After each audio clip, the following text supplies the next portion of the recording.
संसद पर 2001 में किए गए आतंकी हमले की बरसी के दिन बुधवार 13 दिसंबर को सुरक्षा में सेंधमारी की बड़ी घटना हुई थी। लोकसभा की कार्यवाही के वक्त दोपहर के करीब 1 बजे दर्शक दीर्घा से 2 लोग आते हैं, सदन के भीतर कूदते हैं, जिस पर अब रोज नए नए खुलासे हो रहे हैं। ये चेहरे आप मेरे बाईं तरफ देख भी रहे हैं। इस साजिश में कौन कौन शामिल था, उनके नाम, उनके चेहरे और क्या क्या उन्होंने सदन के भीतर और बाहर किया, उसकी जानकारी। वैसे दिल्ली पुलिस ने इस मामले में अब तक 6 आरोपियों को गिरफ्तार किया है। इन्हें रिमांड पर लेकर पूछताछ भी हो रही है। तो दूसरी तरफ संसद की सुरक्षा में सेंध पर राजनीति भी गर्मा गई है। कांग्रेस के नेता, सबसे बड़े नेता राहुल गांधी सामने आए और इस पूरे मामले पर पहली बार अपनी प्रतिक्रिया दी। राहुल गांधी ने कहा कि सुरक्षा में चूक हुई है। ऐसा क्यों हुआ? उन्होंने वजह बताई क्योंकि इस देश में बेरोजगारी एक बड़ा मुद्दा है। पीएम मोदी की नीतियों की वजह से देश के युवाओं को रोजगार नहीं मिल रहा है। राहुल गांधी कह रहे हैं बेरोजगारी की वजह से यह घटना घटी। इसी वजह से संसद की सुरक्षा में चूक हुई है। अब इस बयान के बाद हरदीप पुरी का भी बयान आया। हरदीप पुरी ने कहा कि राहुल गांधी ऐसे युवा नेता हैं जिनकी टिप्पणी पर लोग हंसते हैं। वैसे इससे पहले अखिलेश यादव ने भी अपना बयान दिया था और अखिलेश यादव ने भी कुछ इसी तरह का जिक्र किया था जो जिक्र राहुल गांधी कर रहे हैं। घटना अलग अलग प्रदेशों से इकट्ठा हुए युवा मन की हताशा का नतीजा है, अखिलेश यादव ये कह रहे हैं। अब इस पूरे कहानी में हिंदुस्तान, पाकिस्तान और मुसलमान का जिक्र भी हो गया। गिरिराज सिंह आए। पहले ओवैसी ने कहा कि अगर सोचो कि कोई मुसलमान होता तो फिर क्या होता। अब गिरिराज कह रहे हैं कि समय आने पर हर सवाल का जवाब अमित शाह देंगे और संसद को गिरवी रखना चाहते हैं। जिन्ना का जिक्र भी कर दिया। यानी सियासत अब इस पूरे मुद्दे पर जोर मार रही है। हिंदू, मुसलमान और बेरोजगारी, इसी मुद्दे पर आज चर्चा भी करेंगे। हमारे साथ तमाम मेहमान इस कार्यक्रम का हिस्सा होंगे। संसद कांड का जिक्र है, हिंदू है, मुसलमान है और पाकिस्तान भी है, लेकिन अब राहुल गांधी ने बेरोजगारी का जिक्र कर दिया है। उसके आंकड़े भी हम आपके सामने रखेंगे कि क्या वाकई देश में बेरोजगारी एक बहुत बड़ा मुद्दा है जिस वजह से ये हालात पैदा हुए, जिसका जिक्र राजनीतिक दल कर रहे हैं विपक्षी चेहरे। और क्या इस बात से इनकार किया जा सकता है कि संसद की सुरक्षा में चूक नहीं हुई है? और क्या अगर बेरोजगारी वजह भी है तो क्या यह तरीका जायज है? आज इसी पर चर्चा करेंगे। हमारे साथ तमाम मेहमान इस कार्यक्रम का हिस्सा होंगे, लेकिन पहले कुछ राजनीतिक बयान और फिर सीधा रुख करेंगे मेहमानों की तरफ। बट क्यों हुई? जो देश में सबसे बड़ा मुद्दा है, बेरोजगारी का मुद्दा, जो पूरे देश में उबल रहा है, मोदी जी की पॉलिसीज के कारण हिंदुस्तान के युवाओं को रोजगार नहीं मिल रहा, तो ब्रीच जरूर हुई है। लोकसभा में जो नौजवान कूदे हैं, ये सही बात है कि सुरक्षा, और वहां पर सुरक्षा जो प्रधानमंत्री जी का ड्रीम प्रोजेक्ट था, अगर ड्रीम प्रोजेक्ट में जो लगभग 25,000 करोड़ का बना है, वहां की सुरक्षा ऐसी है, तो मुझे लगता है कहीं ना कहीं साजिश भी है और सेंध भी है, क्योंकि कहीं इसी बहाने सरकार की कोई तैयारी तो नहीं है, कहीं इंटरनल सिक्योरिटी और सुरक्षा के बहाने लोगों को डराने की तैयारी तो नहीं है। मेरे साइन पर कोई आ जाते हैं असदुद्दीन ओवैसी एमपी के नाम पर, क्या हाल होता मेरा? क्या हाल होता भैया? आप जानते क्या हाल होता? और फिर अगर वो जो 4 उसमें वो उनका नाम अगर अब्दुल होता, क्या होता फिर? ये भी तो देख लीजिए। तो यकीनन ये दिल्ली पुलिस की फेलियर है, इंटेलिजेंस की फेलियर है। अब ये सब होने के बाद बोलते कि इतने 4 दिन से मीटिंग कर रहे थे, फुलां कर रहे थे। अरे भैया, आपको पहले क्यों नहीं मालूम होता? पेगासस डाल देते आप उन लोगों में, सब में।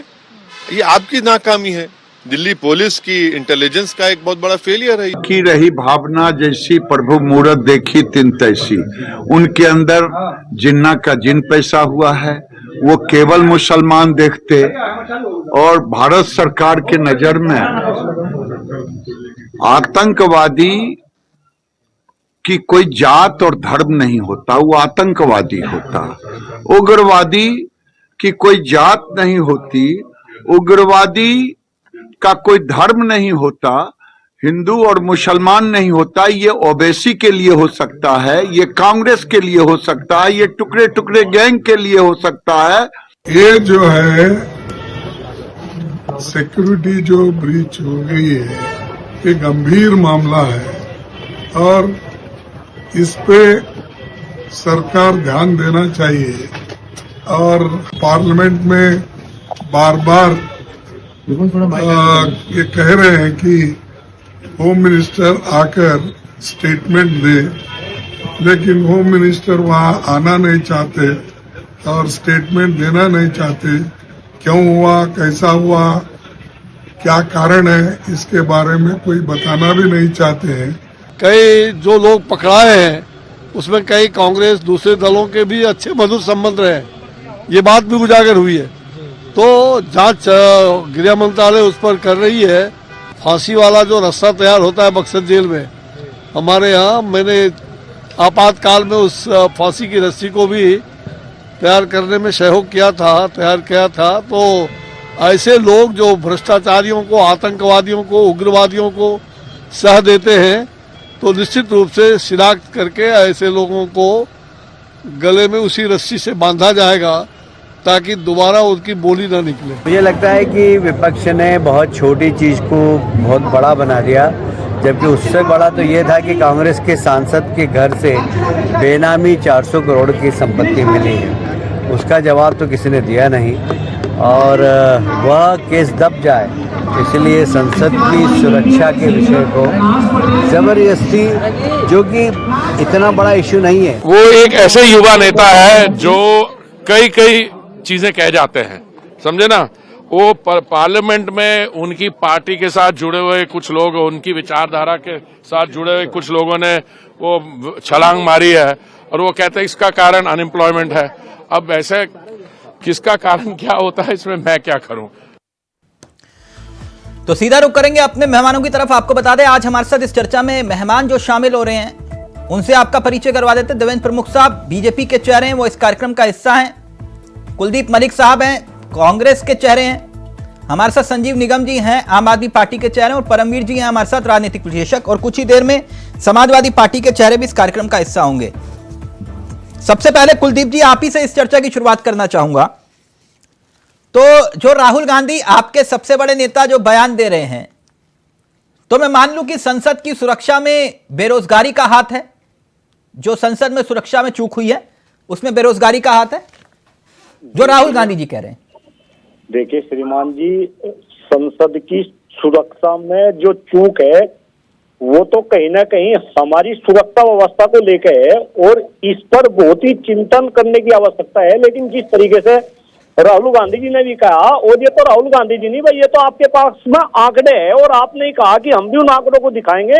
आज बेरोजगारी जिस तरीके से जो है चरम पर है, पिछले 45 साल में बेरोजगारी के सारे रिकॉर्ड तोड़ दिए गए। कहीं ना कहीं ये भी अपने आप में बहुत ही चिंतनीय है सभी के लिए।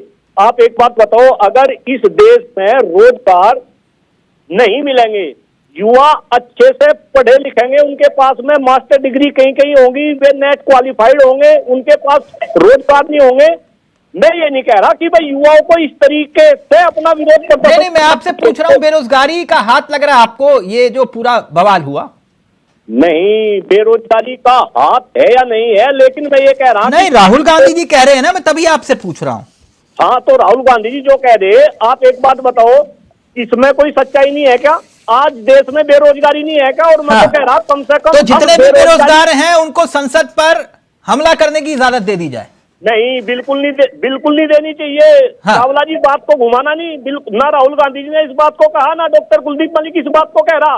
लेकिन हाँ, आपको भी ये बात एक्सेप्ट करनी पड़ेगी। और मेरे आदरणीय बड़े भाई प्रमुख साहब भी जो है मुस्कुरा रहे, वे भी कहीं ना कहीं मेरे बात का समर्थन कर रहे। भाई मुझे एक बात बताओ, अगर युवा पढ़ेगा, पढ़ाई में अपना पैसा खर्च करेगा, इसके बाद अगर उसको रोजगार नहीं मिलेगा तो ये युवा कब तक चुप बैठेंगे? हमें ये भी तो सोचना पड़ेगा।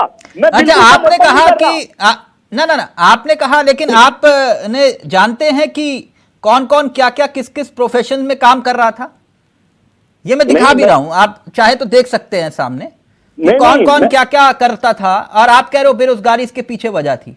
आप एक बात बताओ, जो उसमें महिला का जो है बच्ची का वो आ रहा, और नीलम को छोड़ के बाकी का बताइए ना सर। और वो नेट क्वालिफाइड है भाई सर। एक बात बताओ सर देखिए, मैं हर प्रोफेशन का सम्मान करता हूं, लेकिन अगर आप ये कह रहे हैं कि भैया जो संसद जिसके पास रोजगार नहीं है वो संसद चला जाए, आप तो उसे क्रांतिकारी साबित कर रहे हैं सर। ना मैं तो नहीं कह रहा है चावला जी, आप मेरी बात को इंटरप्रेट कर रहे हैं, मैं नहीं कह रहा। नहीं, मैं तो राहुल गांधी जी के बयान की बात कर रहा हूं। या तो आप बोलिए कि राहुल गांधी से बड़ा नेता हूं मैं आपकी बात मान लूंगा। मैं घूमने का नहीं, आपकी बात में ध्यान रखना, आप मत घुमाओ मुझे। नहीं, मैं आपको क्यों घुमाऊंगा कुलदीप जी, मैं तो राहुल गांधी के बयान का जिक्र कर रहा हूं। या तो आप बोलिए राहुल गांधी ने जो बयान दिया वो गलत दिया। एक बात बताओ, राहुल गांधी ने ऐसा बयान दिया कि जो युवा बेरोजगार है वो संसद में इस तरीके की हरकत करे? आप क्या बात कर रहे हैं? वो कह रहे बेरोजगारी इसके पीछे वजह है ना। ना तो मैं फंसने का नहीं, आपके फंसे में। अच्छा, मेरे कहने पर, अच्छा चलिए अपनी बात रखिए, ठीक है। हाँ, मैं झूठ बोल रहा हूं, लेकिन राहुल गांधी ने जो बयान दिया वो यही बयान दिया। अगर आप कह रहे हो मैं झूठ बोल रहा हूं, आपकी दिल की तसल्ली के लिए ठीक है, मैं झूठ बोल रहा हूं बस। मैंने नहीं कहा कि आप झूठ बोल रहे, मैं कह रहा कि आप बात को घुमा रहे। हाँ। और मैं फंसने का नहीं, आप कितना भी घुमा लो, मैं फंसने का नहीं। नहीं, मैं आप फंसा नहीं रहा, मैं फंसाता नहीं। हाँ। देखिए चावला जी, आपको भी स्वीकार करना पड़ेगा, और आप भी तो इस देश के युवा है। और एक बात बताओ, हर कोई फक्र फील करता है कि भाई हमारा देश तो जो है युवाओं का देश है। आदरणीय प्रधानमंत्री जी भी बड़े बड़े मंचों से जो है छत्ती पीट के इस बात को कहते हैं। अब मुझे एक बात बताओ, कृपा करके जरा ध्यान से सुनिएगा, मैं शिक्षा समाज से जुड़ा हूं, मैं शिक्षक हूं, आपको ये बताऊं, अगर एक युवा अपना पैसा लगाएगा पढ़ाई में, उसके पीछे उसका मेन मकसद रोजगार का, और अगर उसको रोजगार नहीं मिलेगा तो चावला जी आप ही बता दो, आपको तो यहाँ पे जो है टीवी चैनल में एंकरिंग की जॉब मिल रही है, अगर जॉब ना मिलती तो आप क्या करोगे? कुछ विरोध प्रदर्शन करोगे? नहीं करोगे? संसद में जाकर प्रदर्शन के ऊपर आपके ऊपर लठ चलाया जाए। मैं फिर कह रहा कि मैं नहीं कह रहा कि तुम संसद में ऐसा काम कर रहे हो, मुझे बताओ, फिर घुमाओगे इस बात को। कोई भी जागरूक आदमी इस बात की परमवीर जी शब्दों में भरोसा ना करेगा। परमवीर जी एक मिनट आपकी बात आ गई। परमवीर जी, तो क्या मैं अगर मान लूं सेंधमारी को बेरोजगारी से जोड़ना जायज है? अब इसमें तो हिंदू मुसलमान वाला एंगल भी आ गया। बताइए, गिरिराज जी ले आए जिन्ना, और ओवैसी कह रहे हैं कि सोचो कोई मुसलमान होता तो। तिलक जी देखिए, नेताओं का काम है बयान देना और चर्चा में बने रहना। हाँ। लेकिन ये विषय उससे कहीं ज्यादा गंभीर है। देखिए, हम जिस देश के रहने वाले लोग हैं, जिस संस्कृति के हम लोग हैं, हमारे ऊपर तमाम तरीके के आक्रमण आज तक होते रहे हैं। लेकिन कभी भारत से कोई आदमी गया कि क्या नाम है, हम किसी देश के ऊपर आक्रमण करने के लिए, कब्जा करने के लिए? तो 100 समस्याएं हमारे पास होंगी, लेकिन उसका रास्ता कभी भी ये नहीं जाता कि हम किसी के साथ मारपीट, तो चलो नहीं करी वाली बात नहीं कह सकते, कि हम इस तरीके का विरोध प्रदर्शन करें। दूसरी बात, मुझे तो ये सारी की सारी जो कहानी है ये बहुत बड़ी कॉन्स्पिरेसी लगती है। 13 दिसंबर का दिन चूज करना, जब 20 साल पहले पार्लियामेंट पर अटैक हुआ था, तो नहीं, राहुल गांधी कह रहे घटना के पीछे बेरोजगारी और महंगाई वजह है। सब देखिए, ऐसे तो कल को कोई ये भी कह देंगे कि चुनाव में कोई आदमी टिकट मांग रहा हो, टिकट ना मिले तो वो पार्टी के दफ्तर पे ऐसे पटाखे फेंक दे, या कोई चुनाव हार जाए, तो इस तरीके से तो वजह घड़ी जाती है साहब। ये कोई जायज वजह नहीं है। हाँ। ये कोई जायज वजह नहीं है। ये राहुल गांधी कह रहे हैं घटना के पीछे बेरोजगारी, महंगाई, मोदी सरकार की नीतियां ठीक नहीं, बेरोजगारी देश में सबसे बड़ा मुद्दा है। ये बात राहुल गांधी कह रहे हैं। सब राहुल गांधी जी को हरदीप पुरी का भी बयान, प्लीज कंटिन्यू। राहुल गांधी जी को एक बयान और समझिए, अगर हम भारत की मॉडर्न भारत को 1947 से माने तो हाँ। बेरोजगारी 1947 से लेकर आज तक कब नहीं थी? या राहुल गांधी जी अगर कोई ऐसा अपना रोड मैप हो उनके पास, वो बोल दें कि भाई अगर मान लो कल को कांग्रेस की सरकार 2024 में आ गई तो वो 2 साल में या 5 साल में 100% बेरोजगारी को इरेडिकेट कर देंगे, तो उनकी बात में वजन माना जाएगा, नहीं तो सिर्फ शगुफा माना जाएगा। साहब ये कोई मतलब इस तरीके से है? कोई डॉक्टर, किसी डॉक्टर के पास इलाज है कि मेरे पास किसी? कुलदीप जी जल्दी से, फिर मैं देवेंद्र प्रमुख साहब और संजीवनी गांधी के पास जा रहा हूँ। देखिए श्रीमान जी, भाई राहुल गांधी जी ने बेरोजगारी और महंगाई का जो है बात से इसे कहीं ना कहीं रिलेट करा। आप कृपा करके इस बात को भी समझिएगा कि आज देश में बेरोजगारी चरम पर है, महंगाई चरम पे है, भ्रष्टाचार चरम पे है, और विरोध प्रदर्शन का कहीं भी किसी को करने का कोई अधिकार नहीं। भाई विरोध प्रदर्शन करेंगे, ये तो संसद के अंदर भी विरोध नहीं करने देते। आप अभी देखो रिसेंटली अगर विपक्ष ने ये डिमांड की कि भाई अमित शाह को जो है संसद में आगे जो है वक्तव्य देना चाहिए, इन्होंने जो है 14 सांसदों को जो है निष्कासित कर दिया जो है संसद से। तो आज हम सड़क पर विरोध नहीं कर सकते, संसद के अंदर विरोध नहीं कर सकते। अच्छा, आखिर ये देश कैसे चलेगा? ठीक, परमवीर जी आवाज उठाएंगे। जो बात कुलदीप जी कह रहे हैं कि भाई ये तो विरोध भी नहीं करने देते। साहब देखिए, विरोध की या परिभाषा किसकी कैसी है वो तो कोई तय नहीं कर सकता। अब वो महिला जो एक अरेस्ट हुई थी वहां से, जिन्होंने बाहर वो पटाखा फोड़ा था, तो वो जाते वक्त लगातार मीडिया को बयान देकर गई हैं। तो और विरोध कैसा, क्या मतलब विरोध का तरीका कोई ये थोड़ी है कि छाती पे चढ़ के बैठने को विरोध कहा जाएगा। आप अपनी टीवी प्रेस है, ये प्रेस का अब आपकी डिबेट चल रही है, अभी किसी को कोई बोले तो कोई समस्या है, कोई रोक रहा है किसी को क्या? तो ये गलत बात है साहब। लगातार टीवी, फेसबुक, आजकल सोशल मीडिया का जमाना है, सब लोग अपने तरीके से विरोध प्रदर्शन करते हैं और सारी बातें हाईलाइट होती हैं। ऐसा कह देना कि विरोध प्रदर्शन नहीं किया जाए, गलत है ये। ठीक, संजीव निगम जी, फिर प्रमुख साहब पूरा वक्त आपको दूंगा, पहले जरा सबको सुन लीजिए। देखिए निगम जी। हाँ, चावला जी देखिए, आप वो बेरोजगारी से जोड़ना सही है पूरे मामले को? नहीं, जो वो एक दूसरा पहलू है। हाँ। जो मुख्य पहलू है उसको जरा समझने का प्रयास करिए जी। संसद के ऊपर 4 लोगों ने, 5 लोगों ने मिलकर के जो भी जो है ब्रीच हुआ सुरक्षा में, चर्चा हो रही, 14 सांसदों को आपने निलंबित कर दिया। 15वें सांसद को क्यों नहीं किया जिसके रिकमेंडेशन पर ये लोग आए थे? हाँ। अरे भाई उसको भी तो आप ले लेते लाइन पर पे। अभी गिरिराज किशोर जी कह रहे थे उग्रवादी उग्रवादी होता है, आतंकवादी आतंकवादी होता है, तो वो जात धर्म का नहीं होता, हिंदू मुसलमान का नहीं होता। तो साहब आप संसद के अंदर 2 तरीके की कार्रवाई क्यों करते हैं? जब सांसद संजय सिंह जी कुछ कहते हैं आप उन्हें सस्पेंड कर देते हैं, राघव चड्डा जी कहते हैं आप सस्पेंड कर देते हैं, आपके दिल्ली के सांसद जो है बहुत कुछ कह चले जाते हैं और उनके साथ आप कुछ नहीं व्यवहार करते। नहीं, बेरोजगारी आपके इंडिया गठबंधन के सबसे बड़े नेता राहुल गांधी जी ने बेरोजगारी का जिक्र किया है। चावला जी आप सिर्फ एक बिंदु पर आप बहस करा रहे हो। हाँ, मैं बेरोजगारी पर बहस करवा रहा हूँ। मैं हिंदू मुसलमान नहीं करता हूँ, मेरे को नहीं आता है करने, मैं बोल रहा हूँ। संसद की सुरक्षा के ऊपर नहीं तो संसद की सुरक्षा के साथ साथ बेरोजगारी मुद्दा बोला ना राहुल गांधी ने। मैं हिंदू मुसलमान की बात नहीं कर रहा हूँ। मैं बात ये कर रहा हूँ 14 सांसदों को आपने सस्पेंड कर दिया, 15वें क्यों नहीं? निगम जी, मैं आपसे कह रहा हूँ कि आप मानते हैं आपके इंडिया गठबंधन के सबसे बड़े नेता राहुल गांधी जी, आपके नेता ने कहा बेरोजगारी वजह है। चर्चा जो है 15वें सांसद की आप भी नहीं करना चाहते हो क्या? अगर कर देते कम से कम 15वां सांसद जो है जिसके रिकमेंडेशन पर ये लोग गए हैं। निगम जी, मैंने तो नहीं कही हिंदू मैं एक दिन में एक विषय पर चर्चा करता हूं, मेरी आदत है ये, मैं 2 दिन से चर्चा कर रहा हूं। अगर आपको यकीन ना हो तो मैं लिंक भेज दूंगा और सार्वजनिक रूप से या तो आप माफी मांगना या मैं मांगूंगा। बोलिए शर्त कबूल है? आप जो है मैं आपके साथ डिस्कस कर रहा हूं। नहीं तो मैं डिस्कस कर तो रहा हूं आपके साथ। मैंने आपसे कहा कि आप मानते हो कि बेरोजगारी इसके पीछे वजह है। अरे भाई बेरोजगारी इसके पीछे की बेरोजगारी तो देश में है ही है, ये काम करना नहीं चाहिए। कोई शिक्षा नहीं दे रहा है, कोई शिक्षा नहीं दे रहा है कि अगर बेरोजगारी से परेशान हो तो आप जाकर कीजिए। ठीक, अब आपने बात रख दी ना, आप भी मानते हो। 1 मिनट जाओ ना आप। एक मिनट, हम भूखे हैं, हमारे पास पैसा नहीं, तुम चोरी करेंगे, बदमाशी करेंगे। लेकिन हाँ, कुछ लोग ऐसे हैं, 1% है, जो भी है, वो लोगों ने किया, गलत किया, नहीं करना चाहिए। लेकिन हाँ, अगर आप इस तरीके, लेकिन बेरोजगारी की वजह से ये घटना हुई। बेरोजगारी भी एक उसमें है, उससे आप इनकार नहीं कर सकते। ठीक है, ओके। प्रमुख साहब, आप आधे घंटे से आप सबको सुन रहे हैं ना। प्रमुख साहब, आप सब सुनिएगा शांति के साथ।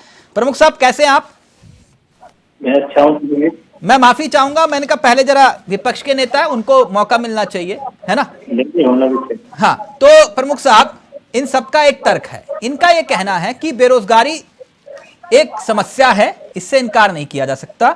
और राहुल गांधी कह रहे हैं कि घटना के पीछे बेरोजगारी और महंगाई और मोदी सरकार की नीतियां इसके पीछे वजह है। तो आप भी मानते हैं जो संसद में चूक हुई सुरक्षा में, उसके पीछे एंगल कहीं ना कहीं बेरोजगारी है? तिलक सर, देखिए बड़ी गंभीर डिबेट है पूरी घटना 2 दिन लगभग हो गई। इससे पहली डिबेट आपसे पहली नहीं थी कहीं, वो गुजरात में चल रहा था, उस पर भी यही चर्चा थी। तो बेरोजगारी, मेरी आवाज आ रही है आपको? जी जी प्रमुख साहब। बेरोजगारी मुद्दा हो सकता है, बताने और विपक्ष का काम भी होता है। अभी हम भी बड़ी मजबूती से बात उठाते हैं और आज विपक्ष इस बात को उठाता है, तो इसमें कोई ऐसी गलत बात नहीं है कि इसे अस्वीकार किया जाए। सरकार का काम भी होता है कि जो जो कमी है उन पर कमियों को सुने और जितना हो सकता है उसका हल किया जाए। लेकिन ये जो घटना हुई है, ये बहुत बड़ी घटना थी और राहुल गांधी को समझदार तो सब मानते हैं, पूरा देश मानता, मैं भी मानता हूँ, विदेशों में पढ़े, बहुत माइंडेड है।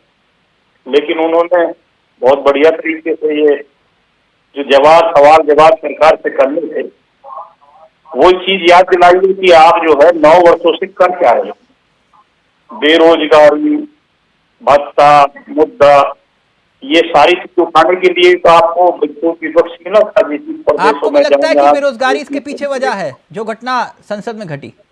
नहीं, बेरोजगारी की बात थी तो तिलक दी, फिर ये संसद में बार बार क्वेश्चन उठने चाहिए थे, बहस होनी चाहिए। संसद बनी इसलिए, इसीलिए तो बनी है कि बेरोजगारी हो, सुरक्षा हो, जनता के अधिकार हो, विधेयक हो, कानून हो, विपक्ष उन्हें मजबूती से उठाए। लेकिन निगम जी कह रहे हैं कि आप 14 को सस्पेंड कर सकते हो, 15वां क्यों नहीं?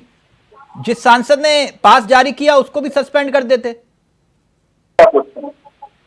आपने संसद के पर सवाल उठाए। पहले तो मैं एक चीज क्लियर करता हूँ, ये जो घटना हुई है संसद में, ये गलत हुई है। इसमें सांसद सुरक्षा की जब बात आती है तो हर पार्टी का सांसद था, कोई ऐसी पार्टी नहीं थी जिनके सांसद वहां नहीं थे, वो सब थे मौके पर। और ये सब जो बात संजीव निगम जी कह रहे हैं कि चलिए बेरोजगारी मत मानिए, ये तो मानिए कि आपके सांसद की चूक की वजह से ये सब कुछ हुआ।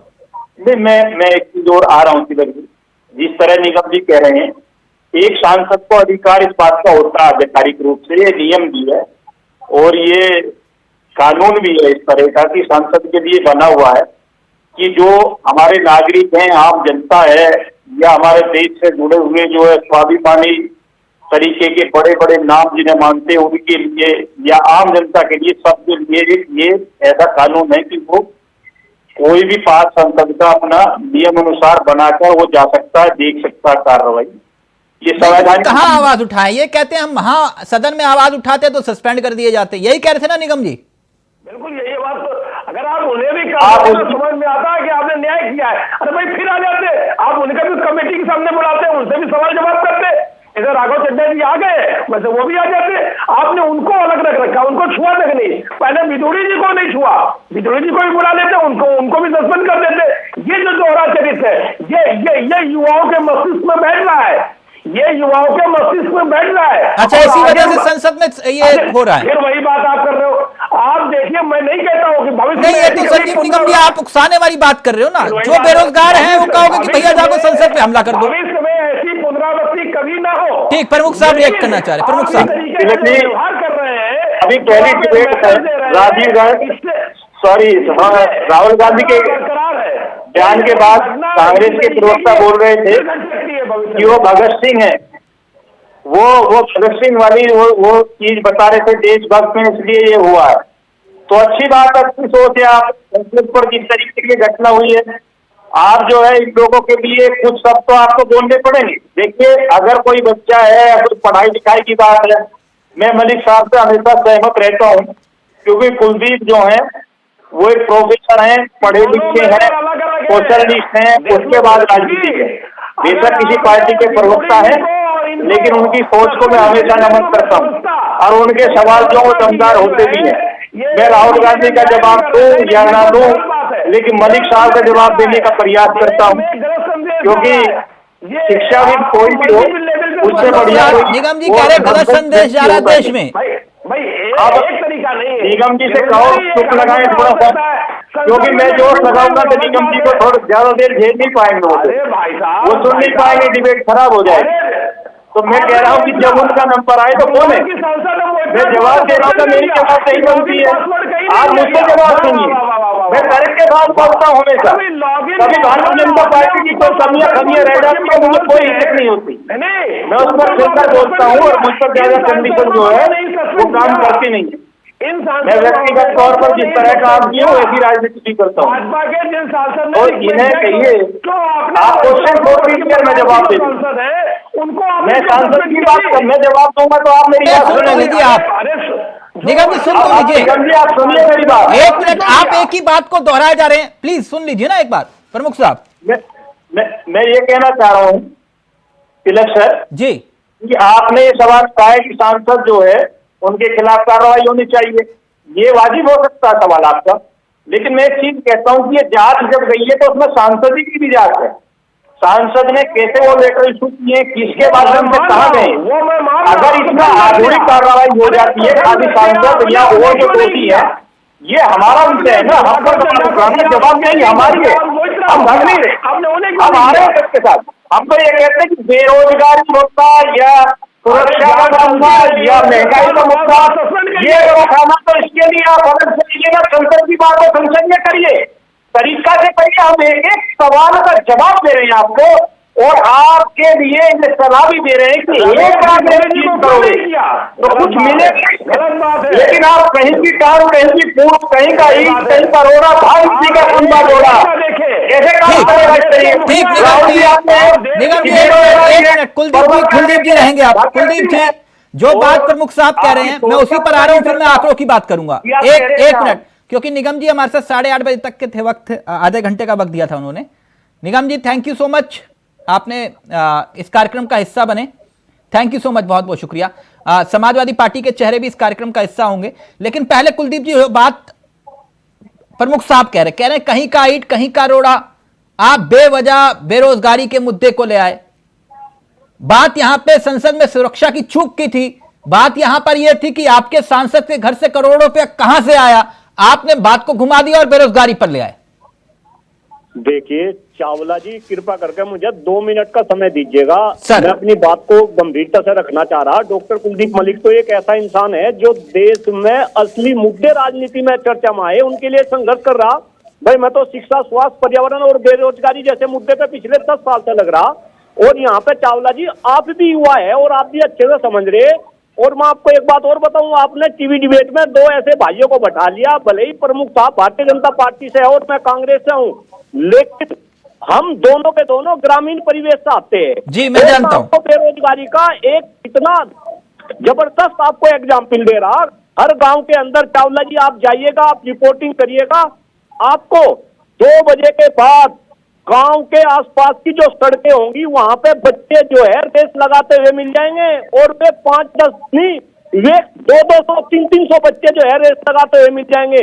अगर आगे जाके आप ये रिकॉर्ड देखें कि उनमें से कितने बच्चों को रोजगार मिला, तो हार्डली 5 से 10% बच्चे, यानी कि 90% गांव के बच्चों को रोजगार नहीं मिल रहा है। मैं गांव की वो बता रहा, और मैं यहाँ पर आपको एक बात और बता दूं, वो जिस रोजगार के लिए ट्राई कर रहे हैं उनमें से एक भी बच्चा ऐसा नहीं जो उस रोजगार को ना कर सके। प्रमुख साहब भी मेरी बात से सहमत होंगे, क्योंकि हमारे ग्रामीण क्षेत्र के जो बच्चे हैं वो पुलिस और फौज की तैयारी करते हैं। अब एक बात बताओ, जब रोजगार तो मिलेगा 5 से 10% बच्चों को, और बेरोजगार रहेंगे उनमें से 90 से 95% बच्चे, तो भाई कैसा काम चलेगा, कैसे ये देश चलेगा? क्या केवल नौजवानों की वोट देने के लिए ही सरकार है? क्या सरकार नौजवानों के लिए काम नहीं करेगी? और अगर इस देश का नौजवान बेरोजगार होगा तो चावला जी आप भी बहुत गंभीर और युवा पत्रकार है, मैं आपसे ही पूछना चाह रहा, भाई ये बेरोजगार युवा, इन्हें क्या करना चाहिए? मैं फिर कह रहा, संसद में किसी को भी इस तरीके का उपद्रव मचाने की इजाजत नहीं दी जा सकती, और जिसने भी ये उपद्रव मचाया उसे कड़ी सजा दे। ठीक, और मैं आप कुलदीप जी आपका पॉइंट आ गया, आपका पॉइंट आ गया। मैं क्योंकि तारिक जी भी जुड़ गए, इस कार्यक्रम का हिस्सा बन गए हैं, समाजवादी पार्टी के चेहरे हैं, लेकिन उससे पहले मैं प्रमुख साहब के पास जाना चाहूंगा। प्रमुख साहब, जो बात कुलदीप जी कह रहे हैं, कुल मिलाकर कुछ सवाल हैं, कुछ आंकड़े हैं, बेरोजगारी देश की समस्या है कि नहीं? देखिए तिलक सर, बड़ा गहन क्वेश्चन है, और इस पर जो मैंने कहा ना, क्लियर बात की है कि आप कुलदीप सर ने उठाया, अच्छी बात है, लेकिन थोड़ा सा अंतर है। कुलदीप सर दूसरे हिसाब से उठा रहे हैं, वो लोकतांत्रिक बात हो सकती है, समझदारी की बात बेरोजगारी देश की समस्या है कि नहीं प्रमुख साहब? उस पर चर्चा हो। प्रमुख साहब, लेकिन राहुल बेरोजगारी गांधी देश की समस्या है कि नहीं? राहुल गांधी जी ने समय सही नहीं चुना, उनकी जो भूमिका थी वो सही समय पर नहीं थी। प्रमुख साहब, आज प्रमुख संसद साहब, की बात थी, आज आप देश के जानते हैं मेरी सुई एक जगह पे अटक जाती है। की बात थी।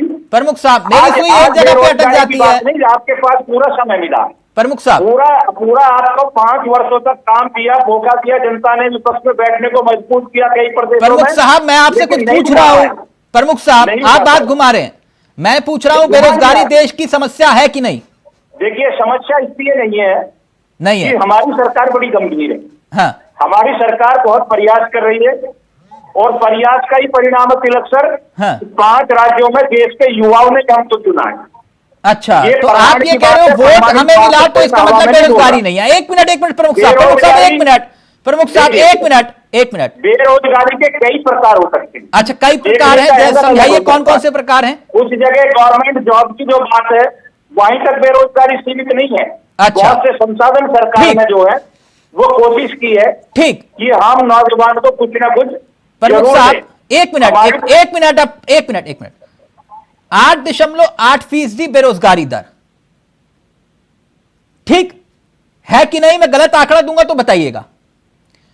25 साल से कम उम्र के 42% ग्रेजुएट इस देश में बेरोजगार हैं सर, और पिछले 2 साल 8 महीने में, आंकड़ा देखिएगा सर, सुनिएगा, और जिस रोजगार का आप कह रहे हैं ना, दोनों अलग अलग विषय हैं। पिछले 2 साल में 32,000 MSME बंद हुए हैं। सर बोलिए, बेरोजगारी नहीं है? बेरोजगारी जो है, अगर आज अमेरिका की बात करें ना, आप इंग्लैंड की बात करें, जो विकसित कंट्री है, मैं विकासशील देश का नागरिक हूं, इस पर बैठकर सर अमेरिका इंग्लैंड कहां पहुंच गए आप? मैं आपसे पूछ रहा हूं, 8.8% बेरोजगारी दर है कि नहीं है? मैं इसको इस हिसाब से नहीं दूंगा जवाब जैसे आप चाह रहे हैं। मैं सच पर बोलता हूं। हाँ, तो मैं भी तथ्य में पूछ रहा हूं सर आपसे। हमारे शासनकाल में 9 वर्ष के कार्यकाल में 14.5 करोड़ लोग गरीबी रेखा के नीचे से आप होकर आगे बढ़े।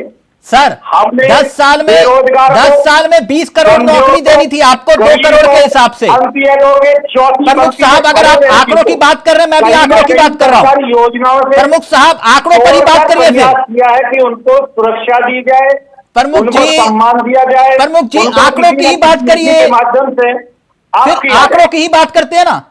आपने कहा था 2 करोड़ रोजगार, गलत बोलूंगा तो करेक्ट करिएगा, 9.5 साल के हिसाब से होगा 20 करोड़ नौकरी देनी थी। आपने कुल मिला के 7 लाख नौकरी दी है। मैं गलत क्या सही? करते हो तो हम पहले वाले लोगों से, पहली सरकारों से ज्यादा है।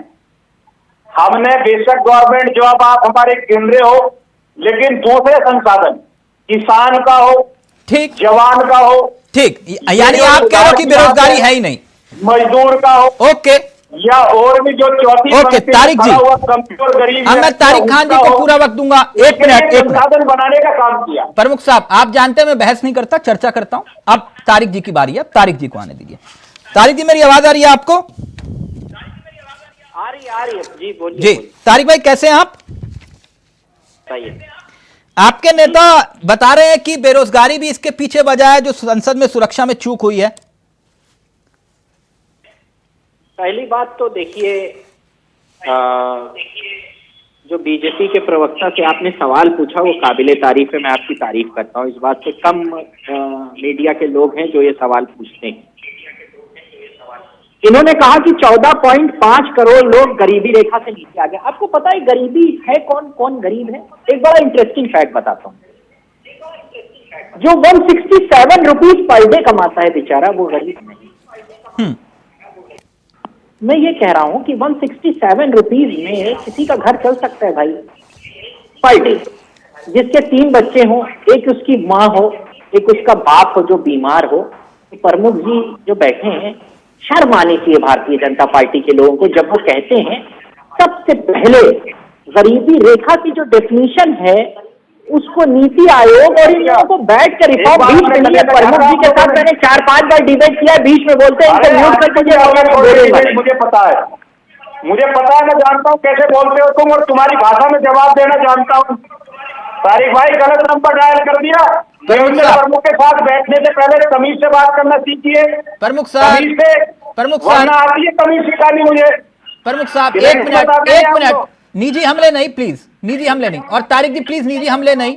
मैं तथ्यों पे, 1 मिनट, तथ्यों पर डिबेट रखिए सर, डिबेट डीरेल हो जाएगी। बहुत इंपॉर्टेंट विषय है बेरोजगारी पर सर, वैसे ही पूरे देश में चर्चा कम होती है सर, मुद्दा है ये तो सब मान रहे हो, इस पर चर्चा ही कर लो ना। 1 मिनट प्लीज तारिक जी, मुद्दा डिरेल मत करिएगा, निजी हमले नहीं प्लीज। कोई निजी हमले नहीं किया। हाँ, मैं ये कह रहा हूं कि ये तो एक तो पहली बात कि ये डेफिनेशन गलत है। जब हम बेरोजगारी की बात करते हैं तो आप सबसे पहले लेबर फोर्स पार्टिसिपेशन रेट की बात किया करिए। बहुत बड़ा एस्पेक्ट है वो। अमेरिका जैसे देशों का जो लेबर फोर्स पार्टिसिपेशन है, मतलब कि 15 से लेकर 65 की एज के कितने लोग नौकरी मांग रहे हैं, में लेबर फोर्स पार्टिसिपेशन रेट लगातार घटता जा रहा है। क्यों? वो लोग जिन्होंने नौकरी की तलाश करना ही बंद कर दिया, वो लोग बढ़ते जा रहे हैं। वो लोग कहां जा रहे हैं ये पता लगाना चाइना की सरकार का काम नहीं, नेपाल की सरकार का काम नहीं, इनकी सरकार का काम। झूठे आंकड़े लेके आना। मेरा पहला सवाल तो इनकी जो 14.5 करोड़ बताया कि ये ले आए गरीबी रेखा से नीचे, अरे भाई डेफिनेशन ही गलत है। 167 रुपीज मतलब कि 3,500 रुपया लगभग महीने में जो आदमी कमाता है उसका घर चल सकता है क्या भाई?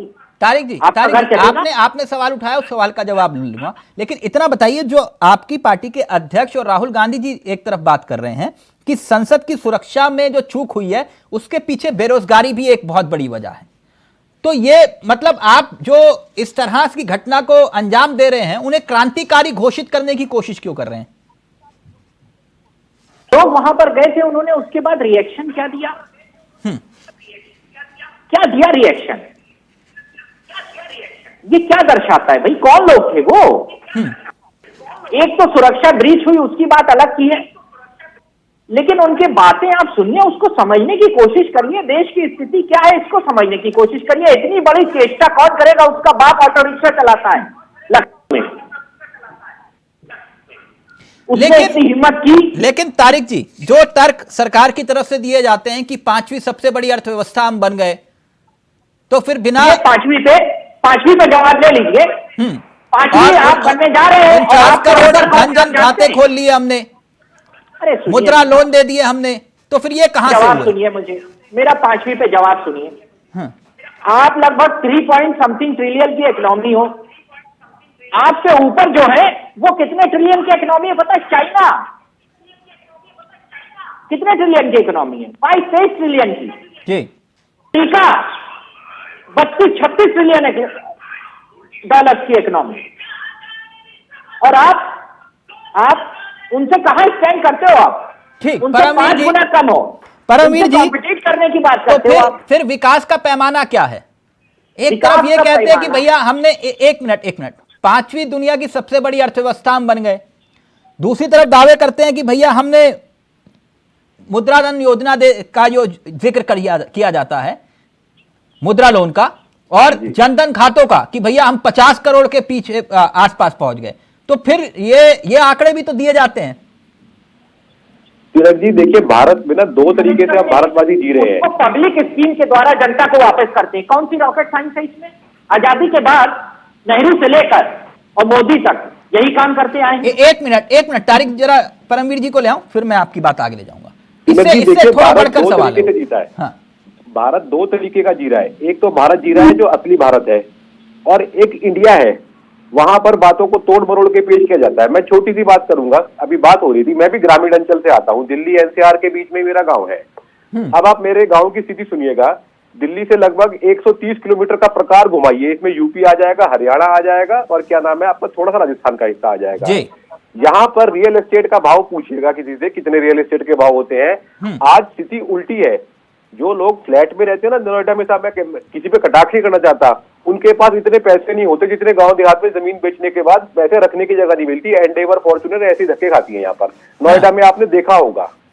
तो बेरोजगारी बेरोजगारी बार बार की जाती है। बेरोजगारी मतलब जीविकापार्जन करना। जीविकापार्जन करने का मतलब ये नहीं है कि जब तक मुझे सरकार के किसी दफ्तर में क्लर्क की नौकरी नहीं मिलेगी तब तक मैं बेरोजगार हूँ। मुकेश अंबानी बेरोजगारी है, नौकरी तो उसके पास भी नहीं है। तो सब इसको बातों को तोड़ मरोड़ के पेश करना गलत रहेगा। ये बात 60s 70s के टाइम पर होती थी। देखिए जो बात तारिक जी कह रहे हैं उस पर कोई आपत्ति है आपको? मेरे को आपत्ति ये है कि जो ये बातें हैं साहब, ये रशियन रेवोल्यूशन के टाइम पर ना किसान का मेरे की बात करना, बेरोजगार की बात करना। ओसामा बिन लादेन तो बेरोजगार था नहीं भाई साहब, इतना बड़ा हमला क्यों कर दिया था उसने? तो बेरोजगारी ऐसा मुद्दा नहीं है। कहाँ चले गए आप परमवीर? नहीं, मैं बात कर रहा हूँ कि जैसे कहा जाता है ना कि कई बार विवश, एक बहुत बहुत पक्की बात होती है कि ये विवश था, ये मजबूर था। नहीं, आप तो सर वैसे ही बोलते हैं कि भैया मुस्लिम होता तो क्या होता, वहां से वो बोलते हैं जिन्ना होता तो क्या होता। ये जिन्ना वाली सोच है। मतलब ये इतना गंभीर मुद्दा और आप पहुंच गए लादेन पर। पहुंचना मजबूरी है साहब। देखिए 2000 जो डेट चुनी गई थी ना, तो हाँ। आम आदमी की जब पहली बार खबर फ्लैश हुई तो पहले तो लगा कि ये शायद वही वाला काम दोबारा हो गया, 20 साल पुराने वाला काम। लेकिन फिर शांति मिली जब देखा कि तो रंगीन को। तो आपको ये लग रहा है कि ये क्रांतिकारी घोषित कर रहे हैं विपक्ष के नेता? ये कोशिश की जा रही है लेकिन वो है नहीं। तारिक जी जल्दी से आप, फिर कुलदीप जी आ रहा हूं आपके पास।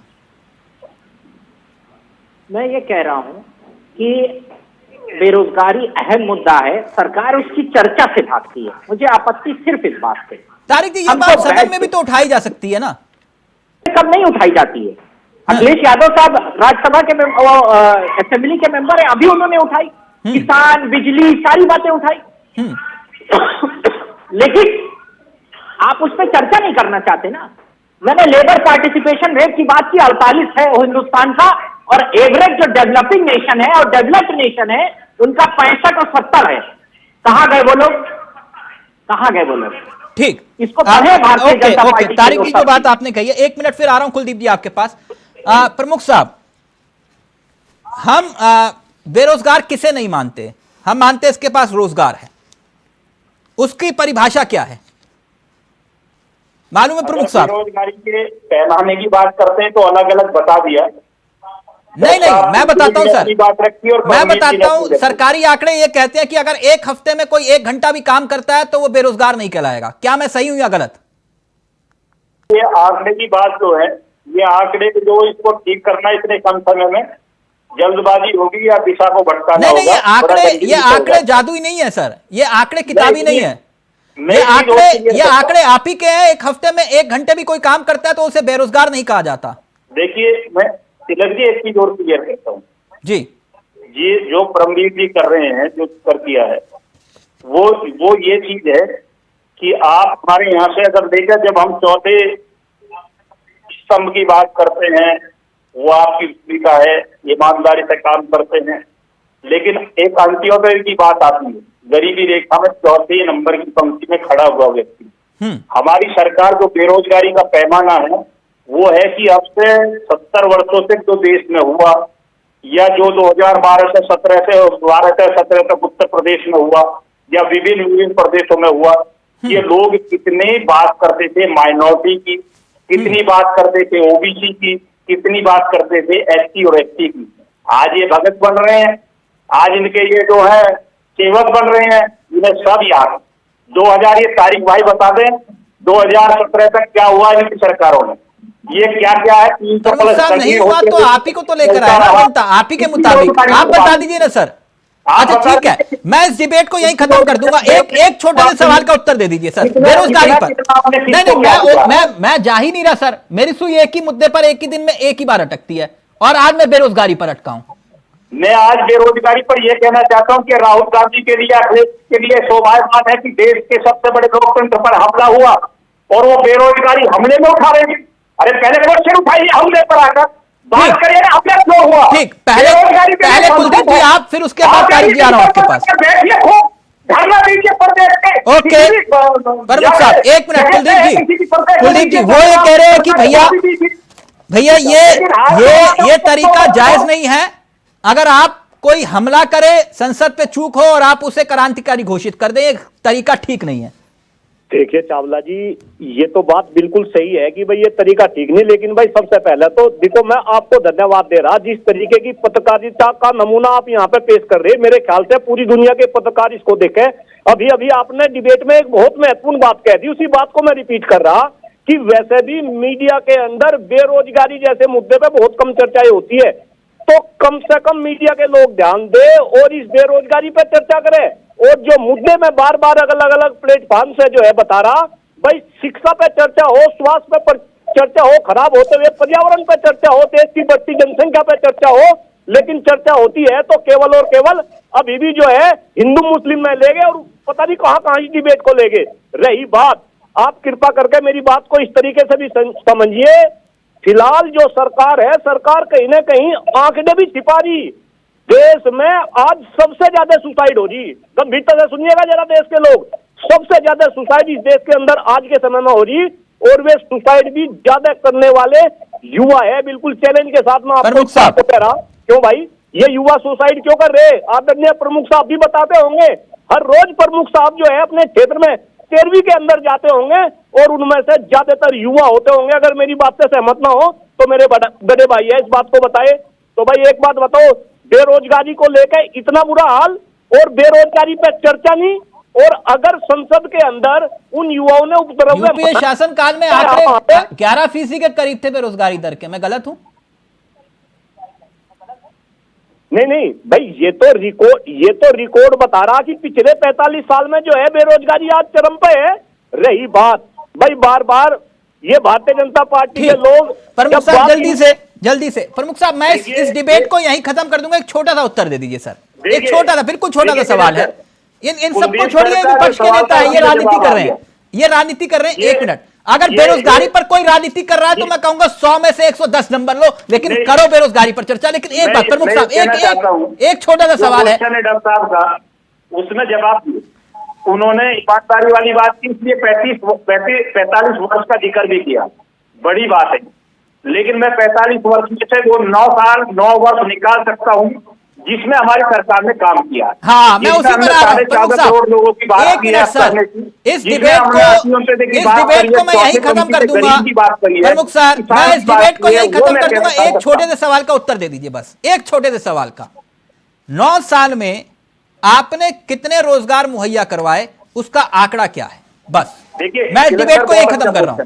9 वर्ष में हमने देश की जो स्थिति थी उसको हर एक तरह से काम किया है सर। आंकड़ा करने का प्रयास ये किया कि गवर्नमेंट जॉब से अलग अगर जाएं तो गांवों में जाओ, देहात में जाओ, जवान हो, किसान हो, किसानों की जो फसलों का रुका हुआ पैसा था जो सरकार 6 वर्षों तक रुकी थी वो दिलाया, उनकी जो उपज है उसको जो अनाज है, मैंने आंकड़े की बात इसलिए की थी क्योंकि केंद्र सरकार में जो समूह में महिलाओं के लिए, पिछड़ों के लिए रोजगार पैदा किए हैं, ब्लॉकों से, तहसीलों से। सर मैं वही तो कह रहा हूं, कितना आंकड़ा तो बताइए। ऐसा काम हमने किया है सर 1 मिनट। केंद्र सरकार में मौजूदा वक्त में जो पद खाली पड़े हैं, केंद्र सरकार की मैं बात कर रहा हूं, वो 9,64,000 है, सिर्फ केंद्र सरकार की बात कर रहा हूं। और ये आंकड़ा मेरा नहीं है, ये संसद का है, संसद में दिया गया। पहली बात, 1 मिनट सर, 1 मिनट पूरा कर देता हूं आंकड़ा। आपने रोजगार मेले लगाए और आपने 11 बार रोजगार मेले लगाए और 7 लाख से ज्यादा युवाओं को नियुक्ति पत्र दिए, लेकिन अभी भी 9 लाख से ज्यादा पद सिर्फ केंद्र सरकार में खाली पड़े हैं। तो फिर कैसे माना जाए कि आप रोजगार को लेकर गंभीर हैं? तिलक सर, मैं इसे नहीं नकार रहा ना, ये सच्चाई हो सकती है। 9 लाख आपने जिक्र किया, इस पर बहस नहीं करूंगा ना। आप करमवीर जी को ले आइए, परमवीर जी को लाकर भी इससे क्लियर करा दीजिए कि हमने 9 वर्षों में जितने रोजगार दिए हैं उससे पहले इन पदों की क्या स्थिति थी। हमने आप किया है नहीं किया, हमारा प्रयास था नहीं था। हमने अगर 100% नहीं किया तो 50% तो ज्यादा किया ना, पहली सरकार उसकी अपेक्षा किया ना। और मौका भी नहीं दीजिए, हम तो जो ये कह रहे पिछली सरकार के आंकड़े को लेकर आइए और हम बोल रहे हैं वो करके आ रही। ठीक, ओके तारिक जी, पहले आप, फिर परमवीर जी आपके पास आऊंगा। कि ये भारतीय जनता पार्टी वाले के लोग अभी कुछ देर आप अगर ऐसे इनसे सवाल पूछते रहे तो आप देशद्रोही हो जाएंगे। आपको बताते लगेंगे कि आप देशद्रोही हैं, क्योंकि देश जो इनसे सवाल पूछता है वो देशद्रोही हो जाता है। इसलिए मैं आपको एडवाइस देता हूं कि अब सवाल मत पूछिए आप इनसे। खैर, आपने इनका मुंह बंद कर दिया। मुबारकबाद आपके लिए, इनके पास कोई जवाब नहीं। अब मैं ये बात कह रहा हूं, 20 साल हो गए ऐसे सवाल पूछते पूछते। आपको कहना पड़ ये बहुत अच्छी बात है, मैं तो पहली बार आया हूँ। इनसे कहिए इनको म्यूट करा दीजिए। बोलता है ना मैं आप आतंकवादियों की बात करते हैं, आतंकवादियों का समर्थन करते हैं। टाइम में बोलने का नहीं बोलता हूँ। बांग्लादेश या पाकिस्तानी, अरे क्या है तुम्हारा एजेंडा? तुम्हारे नेता क्या बोलते हैं, तुम क्या बोलते हो? आपको तो पता ही नहीं है। चावला साहब इनको नहीं होगा ताकि मैं ये अभी पाकिस्तान, एक मिनट, कैसे ऐसा यूज कर सकते हैं? आप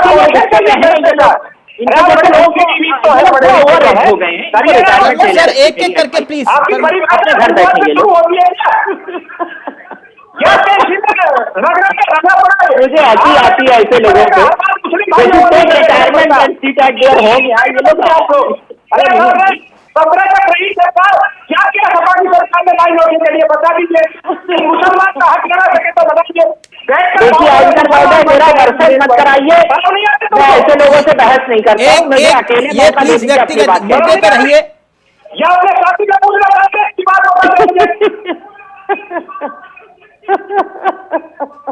अरे यार मैं कह रहा हूँ मुझे टाइम दे दीजिए, मैं अपनी बात रखूं। देखिए इन्होंने क्या कहा, प्लीज मुद्दे पे रहिए प्लीज। ये चुप कराइए। एक एक करके तारिक जी अपनी बात को रखिए, प्लीज पर्सनल मत होइए प्लीज। एक बात बताइए तारिक जी, एक बात बताइए ना, एक आंकड़ा तो फिर ये भी है। एक मिनट रुकिए ना, एक मिनट, आंकड़ों पर ही बात करेंगे ना। एक मिनट, सरकार का एक तर्क ये भी है कि भाई पहले 70 एयरपोर्ट हुआ करते थे, उदाहरण के तौर पर। एग्जाम में नकल नहीं किया, किताब पढ़नी है तुम्हें। एक मिनट तारिक जी, तर्क ये भी है कि भाई पहले 70 एयरपोर्ट हुआ करते थे, अब 147 हो गए। तो क्या ये विकास का पैमाना है कि नहीं? तो ये हवा में तो बने नहीं होंगे। मैं कह रहा हूं कि जब से देश आजाद हुआ सबने डेवलपमेंट किया, मैं इस बात को मानता हूं। और पब्लिक डेवलपमेंट पॉलिसी बनाना और उनको इम्प्लीमेंट करना सरकार की जिम्मेदारी है। देखिए इनको म्यूट करिए, ये चिल्ला रहे, देखिए क्या है। सर ये ऐसे, एक मिनट, बहुत गंभीर विषय पर चर्चा हो रही है। एक मिनट प्लीज, इस तरह से मत करिए। एक मिनट, एक मिनट, इनको चुप कराइए। एक मिनट सर, आंकड़ों पर हमें चर्चा करनी चाहिए, बहुत गंभीर इशू है। बात बेरोजगारी दे दीजिए, बहुत अहम बात है। मेरा 1 मिनट तारिक जी प्लीज, जल्दी से, वक्त नहीं है मेरे पास, वक्त खत्म हो गया। तो ये इनको म्यूट कर दीजिए, मेरी बात जनता तक तो पहुंची, आपके व्यूअर्स तक। इन्होंने कहा, इन लोगों ने कहा कि जो सुरक्षा में चूक हुई, हाँ, उसका राजनीतिकरण हो रहा है। सुरक्षा में चूक हुई, इसकी जिम्मेदारी नेपाल सरकार की है। तो फिर ये कौन सा जायज हुआ कि सुरक्षा में चूक हुई? ये बात सब मान रहे हैं, लेकिन जो अंदर घुसे, जिन्होंने वहां पर हंगामा किया या कुछ भी किया, आप उससे क्रांतिकारी घोषित कर रहे हैं। क्या है? जैसे आप फंस जाते हैं, मैं एक जगह फंस गया हूं कि ये जो चूक हुई इसके जिम्मेदार नेपाल सरकार है। लेकिन तारिक भाई फिर उन्हें क्रांतिकारी क्यों घोषित किया जा रहा है? कल को और युवा घुस जाएगा, कौन जिम्मेदार होगा? पहले भारतीय जनता पार्टी स्वीकार करे कि उसकी जिम्मेदारी है संसद की सुरक्षा करना। चलिए, वक्त इजाजत नहीं दे रहा, समय हो चुका है। Thank you so much Kuldeep ji, माफी चाहूंगा, परमवीर जी माफी चाहूंगा, वक्त इजाजत नहीं दे रहा। लेकिन बहुत गंभीर विषय है बेरोजगारी को लेकर, और दूसरी तरफ संसद में सुरक्षा में चूक, इसे कोई भी जायज नहीं ठहरा सकता, चाहे तर्क कुछ भी हो। नमस्कार, जय हिंद, जय भारत।